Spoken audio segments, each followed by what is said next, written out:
është e vërteta. Dhe unë uroj me zemër që ajo gjykat të shpall pafajësinë e tyre dhe kthimin e tyre në vendin e tyre. Përdorimi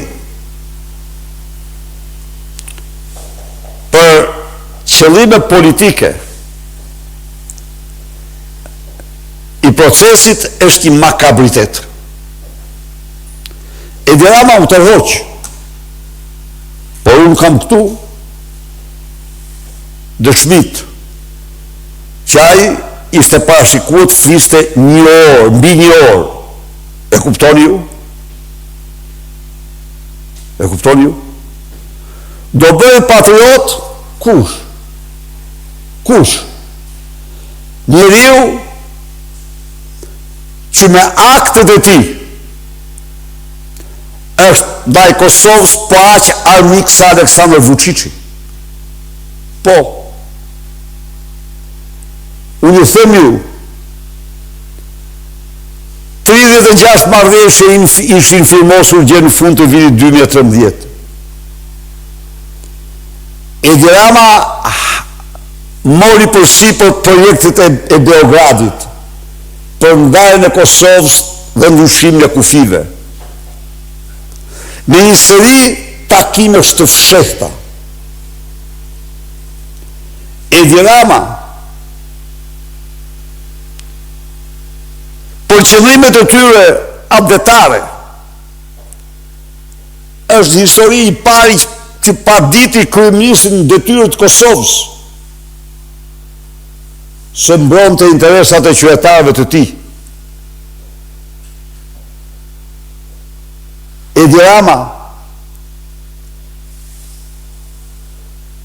bashkë me Vučićin, i cili se fshihte se Serbia do bëhet më e madhe me ato që do marrë në Kosovë. Nuk e fshihta, e kishte të hapur.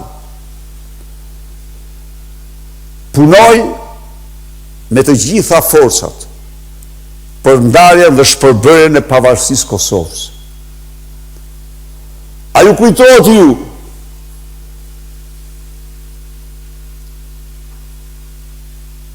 slogani i tij për Mitrovicën dhe veriun e Kosovës, toka e askujt. Reminiscencë kjo e atyre qarqeve antishqiptare që sa herë donin të ndajnë dhe të coptojnë trojet shqiptare, nxirrin teorinë e tokës askujt. As Milošević se kishte thënë, as Milošević se kishte thënë këtë toka e askujt. Edi Rama i thot toka e askujt. Edi Rama është autori. Jo, do të themi gjërat këtu. Autori i Ballkanit hapur. Dhe kur dolin Novi Sad me padronin e tij, vënin përpara hartën në të cilën Kosovën e nxirrin pjesë të Serbisë. Hartën e viteve 70.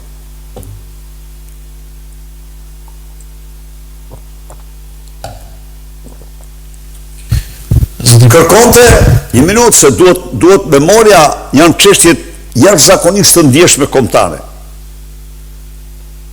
Kërkonte me çdo kush që Kosova e Veriut të shkputej Kosovës. Kërkonte me çdo kusht. Madje paralajmonte se po të mos ndodh kjo do jetë koha e bronzit. Duke aluduar se Vladimir Putin mund të hedhë prova nukleare. Do la kthej në kohën e bronzit. Janë vërteta këto. U bë i pari person që vuri sankcione Republikës Kosovës, qeverisë Kosovës, përfaqësuesve legjitim të qytetarëve të Kosovës. Asnjë sankcion padronit tim Vučić. Asnjë sankcion. Asnjë. Bëri statutin e komunave të Veriut të mori nga Beogradi dhe publikoi statutin sipas oreksit Beogradit. Më thoni mua, a ka anti-shqiptar si ky? Dhe dje nuk voton dhe dje urdhëroi mos votimin e rezolutës. Të faktur janë 13.000 shqiptar, nga të cilët 2.000 janë në front, po të tjerët janë vetëm se kanë qenë shqiptarë. Të tjerët janë vrarë vetëm për shkaqe mirëfillas etnike. Po një anti-shqiptar si ky nuk pranon të... E në gjuhët ju vetë dje, Tao çfarë tha dje, që është interesante. E vërteta është që në stadiumin e Leskovsit, i mbushur me ultranacionalistë të përzgjedhur nga Vučići, për të dhënë zemër lojtarëve të vet, ka shpërthyer me histeri thirrjet Sali Berisha. Vetëm që të motivonin lojtarët kundër ekipit kombëtar. E çfarë thoshte ai? A e dëgjuat ju keqardhjen e Serbët na thyen ne duke na thënë Sali Berisha. I shifni ju çfarë vasalsh janë këta? Tao thot në parlament se Serbët na thyen ne duke na quajtur Sali Berisha. I kuptoj çfarë sklevish janë këta? Qenje të shpërftyruara. Në fakt ne shka u fitue. Dhe për herë të parë Serbia humbi. Mori atë që meritoi në tokën e vet. Ai slogan, në vend se të motivonte ekipin, motivoi kundërshtarët. Dhe aty morë një disfat të turpshme. Le që ishin fare dopt njerëz. Ishte një ekip ndër më të dopt që kisha, ishte nuk shifej në fush. Këto kisha. Zotë Berisha, në konferencën e kryetarëve, kryetari i Partisë Demokratike Luciano Boçi ka hadhur një ide ku thotë se nëse socialistët do të thonë me zë të lartë që do të votojnë javës tjetër një rezolut për gjenocidin në Kosovë, atëherë demokratët do të marrin pjesë në protestën që zhvillohet sot. A është ky kushti i juaj për dalë protestë i Partisë Demokratike që nëse socialistët do të votojnë një rezolut kundër gjenocidit në Kosovë, ju të dilni protestë? Absolutisht është gjëja më themelore. Gjëja më themelore. Po s'votojnë ata. Ku e lën Vučići këtë në votuhën? S'votojnë kurse si. Këta nuk guxojnë. Më shkruan të dje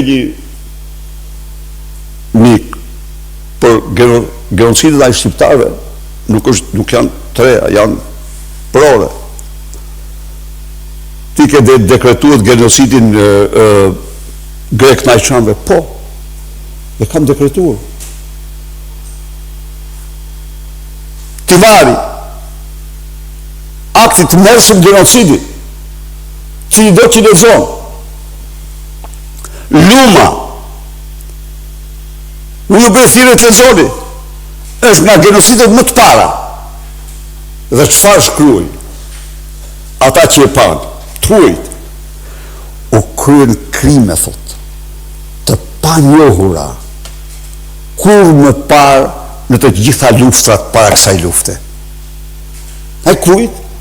Nga fshatarëve të Pobregut, të Kurës Ljums, të atyre fshatave, për faktin se kishin mbrojtur vendin e tyre një vit më parë. Një vit më parë, ata thyrën, torturon, një ushtri që kishte vërshonte drejt Shqipërisë vetëm me një qëllim që Shqipëria të mos shpallë dot pavarësinë në nëntor të vitit 1912. Pra, Edi Rama dhe kur unë, ta dini se një gazetarë, e kisha ngritur këtë, dhe unë jam për që rezoluta quhet për genocidin ciklik të serbëve ndaj shqiptarëve, ose të paktën të rrim të Kosova, po genocidit i serbë ndaj shqiptarëve është ciklik. Këto janë, po ka dhe në vitet 870, janë të njohura barbarit që kanë kryer ndaj nesh.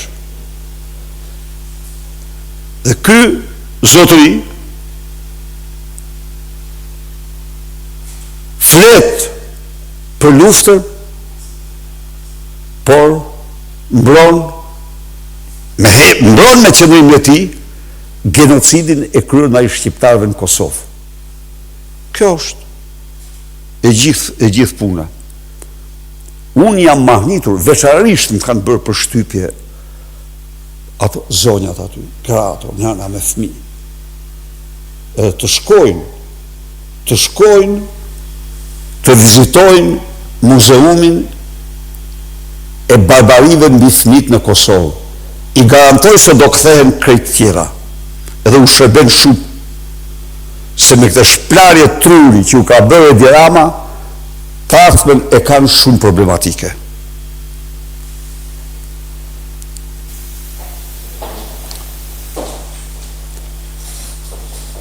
Faleminderit.